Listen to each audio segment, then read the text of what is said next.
તો વિદ્યાર્થી મિત્રો, અત્યારે આજે તમારો લેક્ચર હું લઈશ, કારણ કે વીરબેન જે છે એ રજા ઉપર છે અને હું છાયાબેન સાથે વાત કરીને કદાચ એ તમારો વીરબેનના 2 લેક્ચર મારી ઉપર હતા, પરંતુ હું છાયાબેન હારે વાત કરીને કદાચ 1 લેક્ચર એ લેશે, પરંતુ આજનો લેક્ચર જે હીરબેનનો છે એ હું જ લેવાનો છું.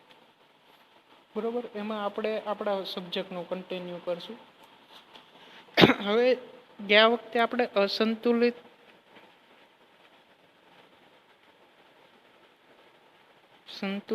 અને અસંતુલિત બળની વાત કરી હતી. તો એમાં એક વિદ્યાર્થીએ કીધું હતું કે જે જવાબ જે આવ્યા હતા એમાં એવું હતું કે સંતુલિત બળ બે દિશામાંથી લાગતું હોય, અને જે અસંતુલિત કોનું છે એ મને ખ્યાલ નથી, પણ જે અસંતુલિત બળ છે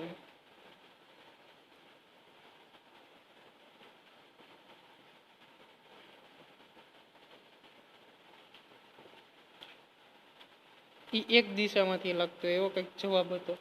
પણ ખરેખર એવું નથી. સંતુલિત બળ એટલે શું? દાખલા તરીકે આ ચોરસ છે, તો આ દિશામાંથી સમાન બળ લાગે છે અને આ દિશામાંથી સમાન બળ લાગે છે, તો એ સંતુલિત થયું.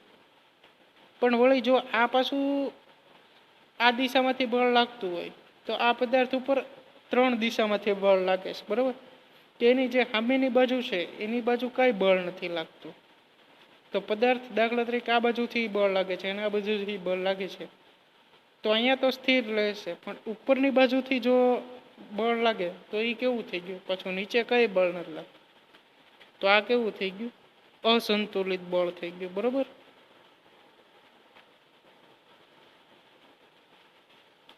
પણ વળી પાછું જો આ દિશામાંથી સરખા મૂલ્યનું બળ લગાડવામાં આવે તો એ કેવું થઈ ગયું? તો કે સંતુલિત બળ. તો એમાં આવું છે કે એવું જરૂરી નથી જો આ દિશામાંથી એક બળ લાગતું હોય તો આ દિશામાંથી પાછું નથી લાગતું, પણ આટલા જ બળથી આ દિશામાંથી લાગતો હોય, બરોબર? તો બધી દિશામાંથી આ દિશામાંથી સમાન કરવું પડે, તો એ કેવું થઈ ગયું? તો કે સંતુલિત બળ થઈ ગયું કહેવાય. કે બધી દિશામાંથી સમાન બળ લાગે એવું જરૂરી નથી કે 2 જ દિશામાંથી. હા, જો 2 દિશામાંથી બળ સરખું લાગતું હોય તો પણ એને શું કહેવાય? સંતુલિત બળ. હવે જો આ બાજુથી બળ વધારે લાગે, આ દિશા છે એમાંથી શું થાય?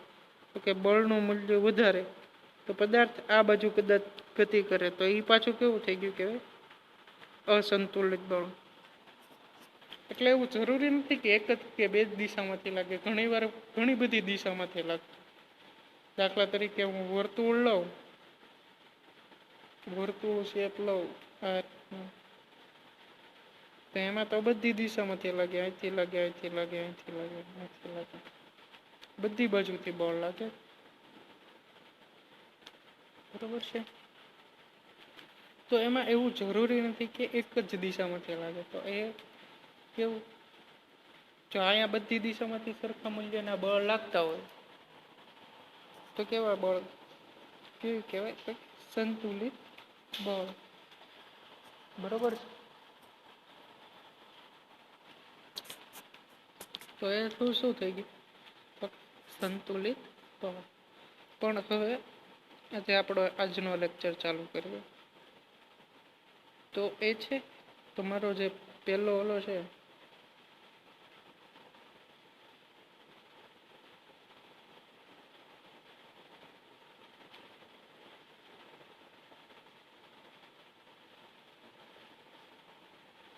એ છે આપણે ગેલેલીનો પ્રયોગની સમજૂતી આપવાની. તમારે ખરેખર આજે જે ભણવાનું છે ન્યૂટનની ગતિનો પહેલો નિયમ છે.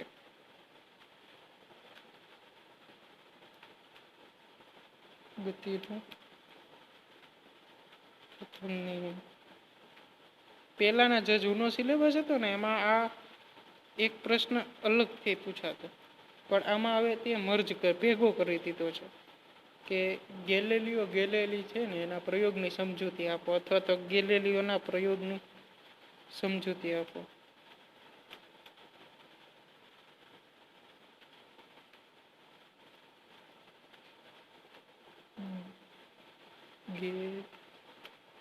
ગેલીલિયો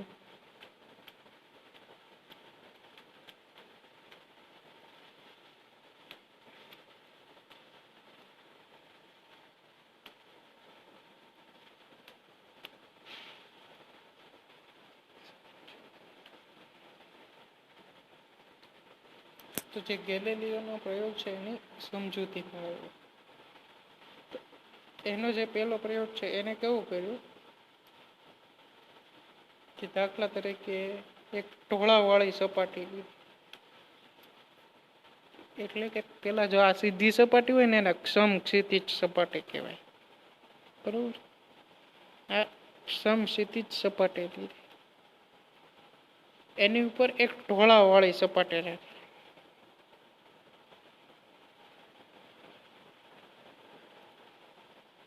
બરોબર, હવે જે અહીંયા જે છે એને ખૂણો છે, આ ખૂણાને નામ આપ્યું θ1. બરોબર, આટલી શું થઈ એની હાઈટ થઈ અને h કહી દઈએ આપણે, અને θ1 નથી કહેતા અત્યારે માત્ર θ કહીએ.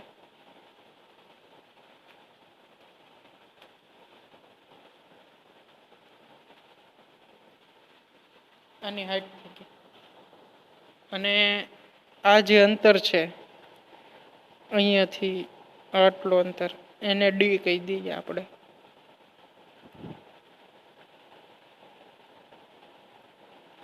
સોરી, બી થઈ ગયું. અહીંયાથી આટલું અંતર ડી થઈ ગયું, આટલું અહીંયાથી. હવે એને એક પ્રયોગ કર્યો કે દાખલા તરીકે અહીંયા એક બોલ છે નાનકડો. બરોબર, નાનકડો બોલ અહીંયા મૂક્યો છે. તો એ આ દિશામાં આવે તો અહીંયા એનો વેગ v1 હોય, એનો પ્રારંભિક વેગ v1 હોય, અને અહીંયા પહોંચે ત્યારે એનો વેગ v2 થાય. તો તમે જુઓ ને, તો અહીંયાથી અહીંયા આવે તો સ્વાભાવિક છે ઢાળમાં કોઈ વસ્તુ ઉતરતી હોય, તમે સાયકલ લઈને ઢાળ ઉતરતા હોય તો શું થાય, એના વેગમાં વધારો થાય. તો એ જ વસ્તુ એમને કરી. તો પેલા v2 કેવો છે તો કે વધારે છે, અને એની સરખામણીમાં v1 કેવો છે તો કે ઓછો છે.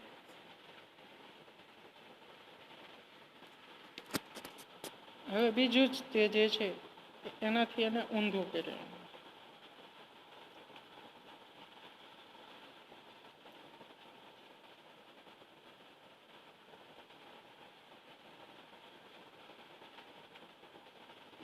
દાખલા તરીકે આ સમક્ષિતિજ સપાટી છે. બરોબર,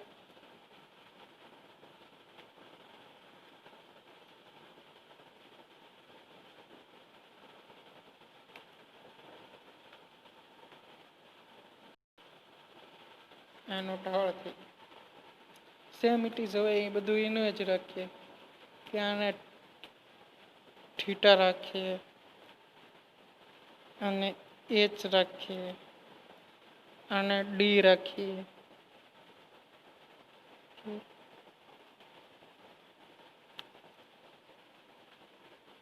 અને ડી રાખીએ,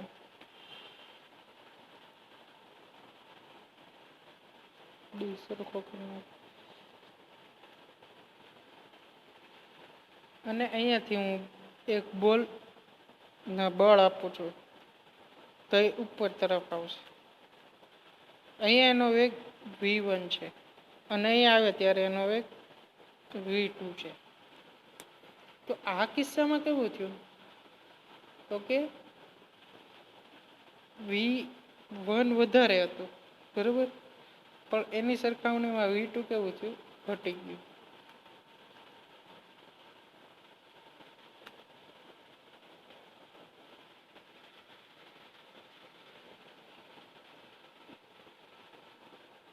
તો આ બંનેમાં શું ફેર થયો તો એ આપણે જોયું. હવે એમણે શું કર્યું કે આવા જે બે ઢાળ છે એ બે ઢાળને સામ સામે મૂકી દીધા. હવે જે છે એમાં મેં જે કીધું હતું એ પ્રમાણે આવશે કે આ સમક્ષિતિજ સપાટી છે,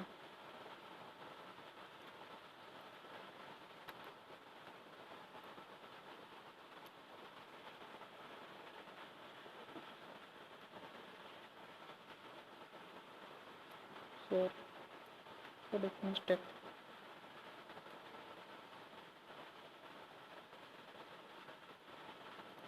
બરાબર, આ એક લાઈન થઈ ગઈ.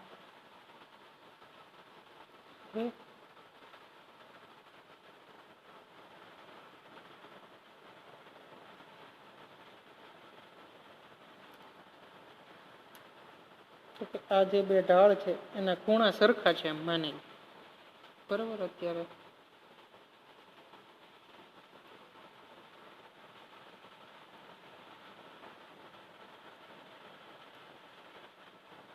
હવે આ બે ખૂણા જે છે એ સરખા છે એમ માની લો, અને આને નામ આપ્યું મેં θ1, આને નામ આપ્યું θ2, આ h1, આ h2, બરાબર. આ હાઈટ સરખી છે એમ માને.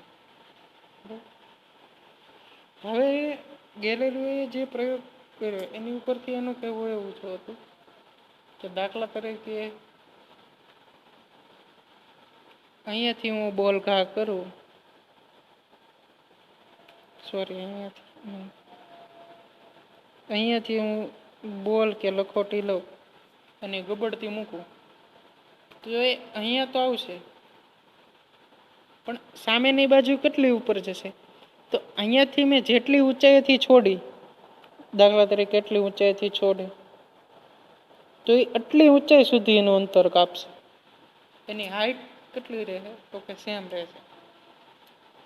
તો આ જ અંતરે દાખલા તરીકે હું એને અહીંયાથી છોડું તો સામેની બાજુએ ક્યાં સુધી આવશે? અહીંયા સુધી આવશે, બરાબર. તો આ કિસ્સામાં કેવું થઈ ગયું?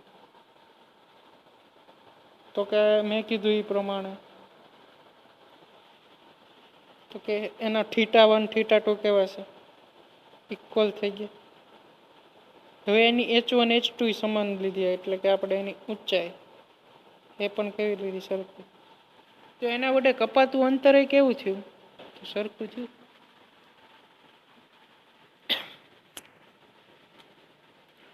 અને દાખલા તરીકે આ અંતરે કેટલું થયું? તો કે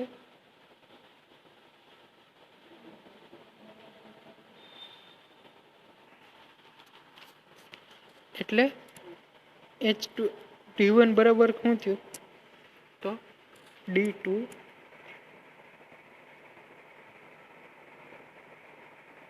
સોરી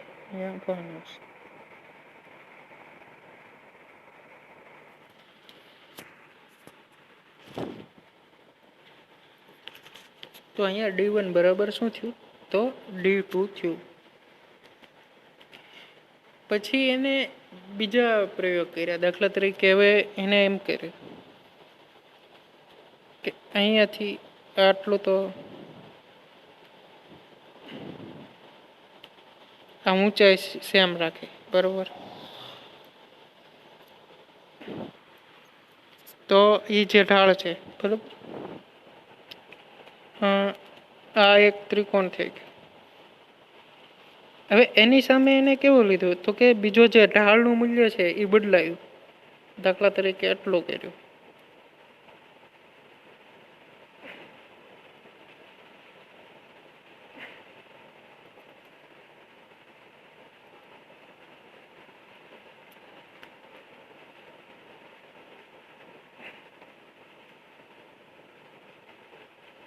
ઊંચાઈ સેમ રાખે, ફક્ત આપણે h1 અને h2 કહીએ તો આને પણ શું કહેવાય? h2.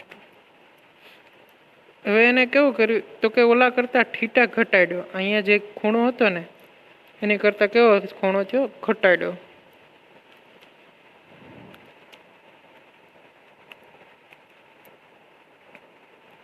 તેથી આ છે θ1, આ છે θ2 થયો, θ3 થયો. આપણે સોરી θ3 લઈએ કેમ કે 2 પહેલા લઈ લીધો છે એટલા માટે θ3 લઈએ.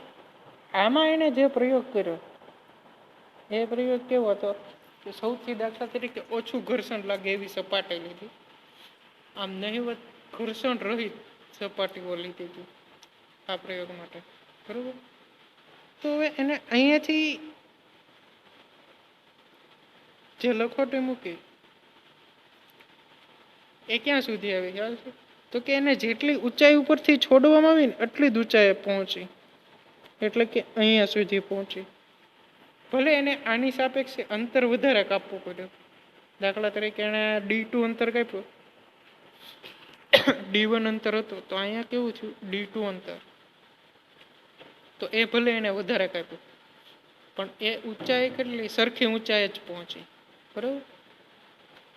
કે અહીંયાથી એને છોડ્યું તો એને જેટલી ઊંચાઈથી છોડવામાં આવી ને એટલી જ ઊંચાઈથી પહોંચી. એવું જ તેને બીજા ખૂણાઓ માટે કર્યું. દાખલા તરીકે ખૂણો એને બદલાયો, કે આ ખૂણાની બદલે હજી પાછો એને ખૂણો ટૂંકાવ્યો, એટલો કર્યો. એટલે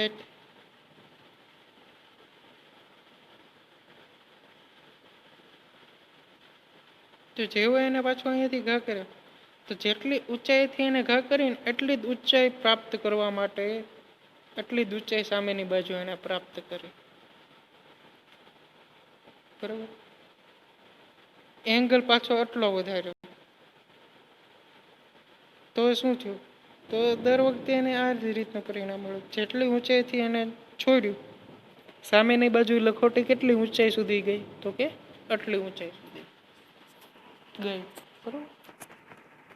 તો આ એને પ્રયોગ આપ્યો કે જો અહીંયા શું થયું કે આપણે કોઈ પણ વસ્તુને એટલે લખોટીને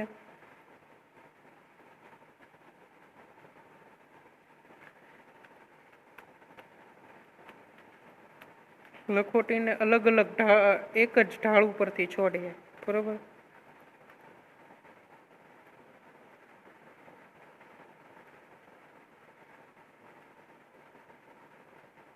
તો બીજી બાજુ એ કેટલી, તો કે એને જેટલી ઊંચાઈ ઉપરથી છોડી હોય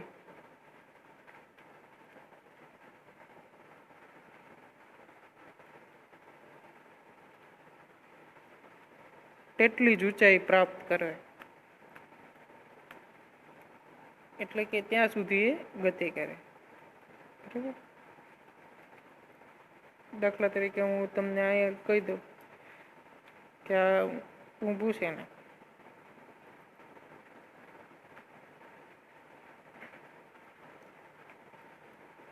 અને એને અહીંયા સુધીનો લાવું, અહીંયાથી છોડ્યું તો અહીંયા એટલી ઊંચાઈ કઈ, તો કે એટલી તે અહીંયા સુધી પહોંચશે. દાખલા તરીકે અહીંયાથી એને છોડી તો, બરાબર. પણ આટલાને અનુસરીને એને એક એ નિયમ આપ્યો. દાખલા તરીકે હું કહું તમને,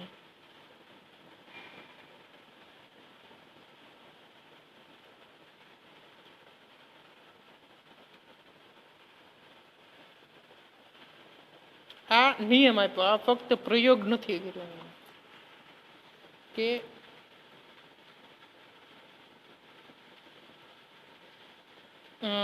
એને એક બાજુ ઢાળ રાખીએ, આપણે એક બાજુ ઢાળ રાખીએ અને બીજી બાજુ ઢાળ ન રાખીએ, તો અહીંથી જે વસ્તુ છોડવામાં આવે એ બીજી બાજુ જ આટલી ઊંચાઈ પ્રાપ્ત ન કરે ને, દાખલા તરીકે આટલી જ ઊંચાઈ પ્રાપ્ત ન કરે ને ત્યાં સુધી ગતિ કરતી રહે, એવો એના નિયમ આપ્યો.